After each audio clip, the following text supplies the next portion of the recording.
aura plusieurs centaines de kilogrammes de néodyme dans les moteurs.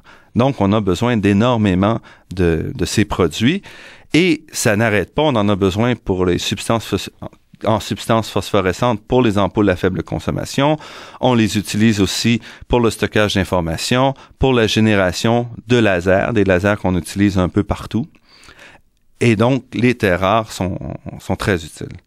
On se retrouve aujourd'hui dans une situation de monopole par la Chine et un monopole qui a fait un peu branler la planète il n'y a pas très longtemps lorsque la Chine a annoncé en octobre 2010 qu'elle mettait un embargo sur l'exportation de ces terres rares vers le Japon, interdisant au Japon de pouvoir développer les produits à base de terres rares. Cet embargo a littéralement réveillé la planète. On a lancé vers 2010 une chasse à l'ouverture de nouvelles mines à travers la planète. On s'est retourné évidemment vers la Californie, de Mountain Pass, où on avait une mine de production dans les années 80 et qu'on veut remettre en production. La production devrait d'ailleurs commencer bientôt. L'Australie aussi s'est mise de la partie, avec également des mines qui devraient être en activité bientôt. Et le troisième grand joueur, c'est le Canada, essentiellement le Québec, où on possède plusieurs grands gisements de terres rares. Donc déjà présentement, il y a 2 compagnies qui sont en train de développer des projets. On a Quest Rare Minerals qui travaille dans la région du lac Étrange, dans le nord-est du Québec, près de la frontière du Labrador. On a aussi la compagnie Géoméga à Lebel-sur-Quévillon en Abitibi-Témiscamingue et une demi-douzaine d'autres compagnies qui sont en phase de développement. Évidemment, on n'est pas encore en production parce que c'est pas tout d'extraire le minerai, il faut aussi le transformer et ça demande des usines très importantes. Malgré tous ces efforts, on estime que la production de ces mines-là, dans Californie, en Australie, au Québec, ne devrait pas dépasser à peu près 30% de la production de la Chine. Donc, on peut s'attendre que pour les prochaines années, on ait des tensions encore très importantes sur le marché des terres rares et que ça puisse même poser des problèmes importants au niveau de la technologie. Une technologie qu'on essaie d'élargir, donc on est en train d'essayer de développer des technologies qui seraient moins demandantes en terres rares, mais ça va prendre du temps et on risque de vivre peut-être une certaine tension sur le marché international.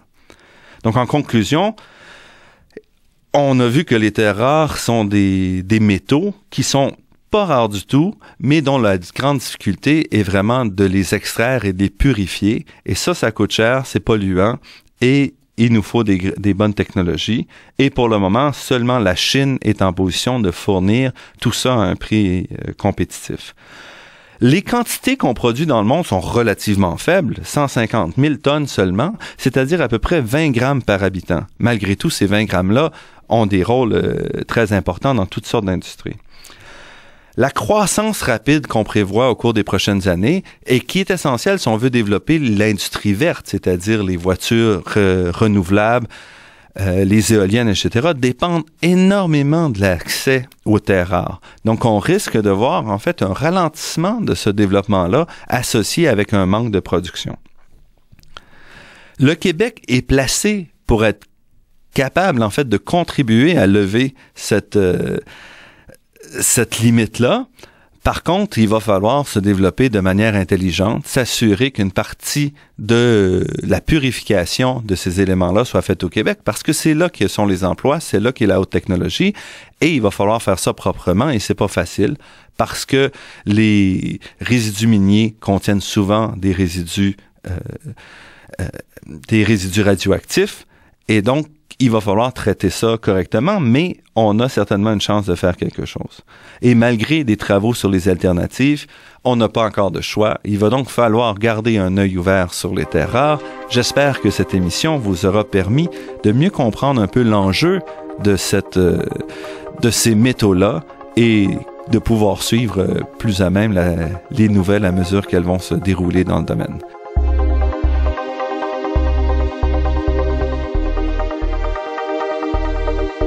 Je remercie Daniel Fortin à la technique et Ginette Beaulieu, productrice déléguée. Cette émission est rendue possible en partie grâce à la Fondation des chaires de recherche du Canada et à l'Université de Montréal. Vous pourrez réentendre cette émission en vous rendant sur le site web lagrandeéquation.ca en un mot sans accent.